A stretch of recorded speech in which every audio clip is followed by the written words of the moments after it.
블박사 가다가 어떤 일이 있었을까요? 가보겠습니다. 작년에 있었던 일이네요. 제한속도 70.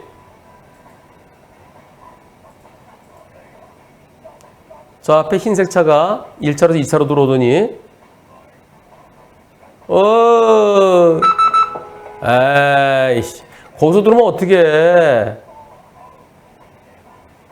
여기에서 깜빡이 키면서 바로. 근데 상대 측에서 70대 30 주장한대요. 차로 변경 중 사고는 70대 30이다. 보험사는 그 파란 책에 이렇게 돼 있죠. 여기에 대해서 요런 질문은 제가 답변을 안 합니다. 왜냐면 늘 봐왔잖아요. 여러 번 본 거잖아요. 이게 작년 10월 6일 날 질문이 올라왔었는데요. 네, 그때 상대는 쌍방과실이라고 주장하는데요. 이거 100대 빵 아닙니까?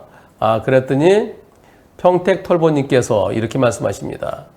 평택털보님께서 아니 저 차가 계속 깜빡이 켜고 있었다 그러면 아유 혹시 들어올지도 모르냐 미리 빵 했었어야지. 그래서 쌍방과실이 될 수도 있지만 1차로에서 2차로 들어왔다가 깜빡이 없이 그것도 바로 코앞에서 폭 들어오면 저거 어떻게 피해? 100대 빵이어야죠.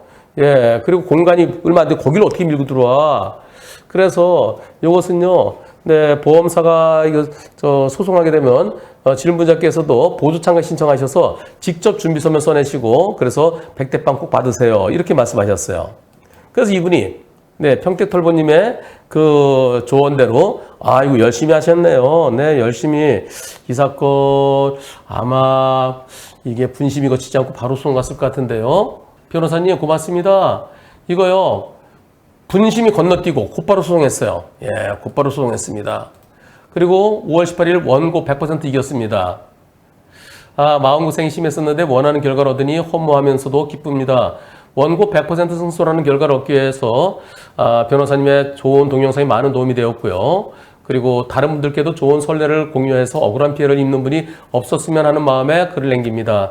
소송 진행을 보험사에 요청할 당시에 권리 보호를 위해 스스로 적극적인 행동을 하고 싶었지만 막상 나홀로 보조참가 신청, 준비서면 작성하려니 너무 막막해서 스트레스가 많았습니다. 그러던 중 평택털보님께서요. 보조참가 그래서 쭉 해서 리스트를 링크 걸어드렸고요. 준비서면도 링크 다 걸어드렸어요. 그걸 보시면서 또 유튜브 영상 보면서 하나하나 공부를 하셨답니다. 무엇보다 영상에서 좋은 사례 EAC 샘플과 함께 변호사님의 상세한 설명, 그래서 초단위로 플레이스토어 여러 번 보셨군요.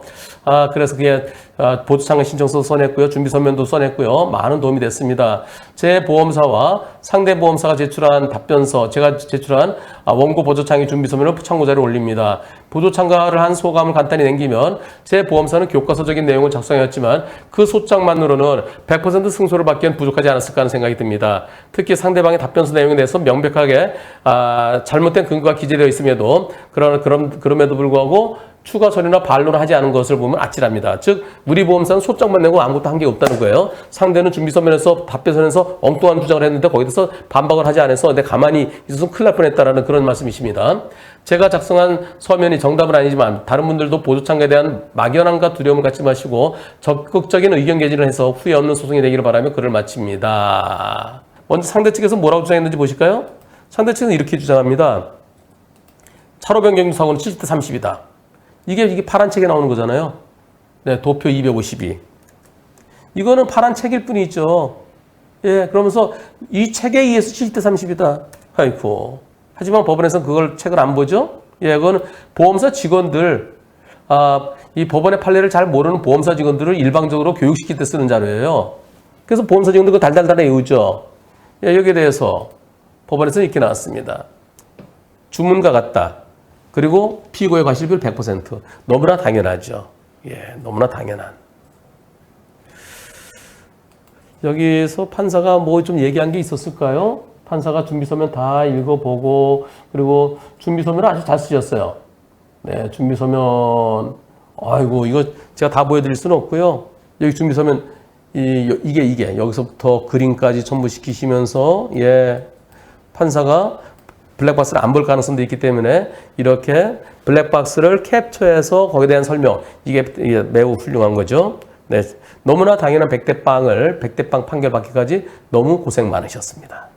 그리고 보험사도 맡기면은 보험사에서 다 나처럼 그렇게 주장을 해줄 거로 생각하시지만 막상 보면은 보험사 직원들이 그 송무 담당자가 한꺼번에 여러 사건을 합니다. 바빠서 시간이 없어요. 그 판사가 알아서 해주겠지. 그래서 가만히 있는 경우가 있습니다. 그래서 본인이 직접 준비서를 써서 본인이 보조창을 신청해서 참여를 해야 돼요. 만일 100대 빵이 안 나오면 항소를 해야 되잖아요. 근데 보험사 직원들은 항소를 안 해주려고 그래요. 웬만하면 안 해주려고 그래요. 항소심은 변호사 있어야 돼요. 변호사 선생님 돈 많이 들어요. 그럼 배보다 배꼽이 더 커요. 안 해주려고 그래요. 그때는 보조창을 혼자라도 항소를 해야 되죠. 그래서 우리 보험사가 알아서 잘 싸우겠지 생각하지 마시고 보조창을 신청하시고 본인이 하고 싶은 얘기를 준비서문으로 써내십시오. 고생 많으셨습니다.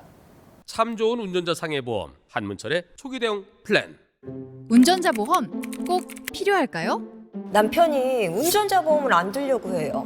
에이, 자동차 보험만 있으면 충분하죠. 전에 큰 사고 날 뻔한 거 기억 안 나? 사고 안 났으면 됐지 뭘. 무슨 일 있으셨어요?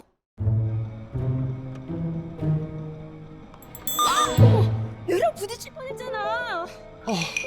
10년 감수했네. 만약에 이렇게 어린이 보호구역에서 사고가 나면 어떻게 되나요? 민식이법 위반이네요. 처벌이 무겁습니다. 어린이가 조금만 다치더라도 기본적으로 벌금 500만 원 이상입니다. 네? 그 돈으로 보험료를 냈으면 도대체 몇 년치야? 자동차 보험은 민사상 손해배상만 해주는 거죠. 형사 처벌에 대한 벌금은 지원되지 않습니다. 그래서 운전자 보험이 꼭 필요한 겁니다. 변호사님, 친구가 밤길에 무단횡단자가 사고가 났는데요. 공무원이라서 꼭 합의를 봐야 되는데 운전자 보험이 있어도 형사합의금이 3천만 원밖에 안 된대요. 요즘은 사망사고의 경우 3천만 원의 형사합의가 어려울 수 있습니다. 그래서 운전자 보험에서 나오는 형사합의금이 얼마까지인지 확인이 필요합니다. 회사 후배가 차도에 누워있는 취객을 치었는데 사각지대 입증을 위해 변호사가 필요했대요. 근데 기소 전에는 변호사 선임 비용이 안 나와서 당황해하더라고요. 한문철의 초기 대응 플랜은 다릅니다. 사망사고 또는 중대법규 위반 사고의 경우 경찰 조사 단계부터 한 사고당 특약 실손 범위에서 변호사 선임비를 지원합니다. 저 한문철이 제 이름을 걸고 만든 데는 그만한 이유가 있겠죠. 400만이 선택한 대한민국 가입 1등 운전자 보험 궁금하신 분들 지금 전화 주세요. 1644-0070 1644-007 빵! 보험 체결 전 상품 설명서 및 약관을 읽어보시기 바랍니다.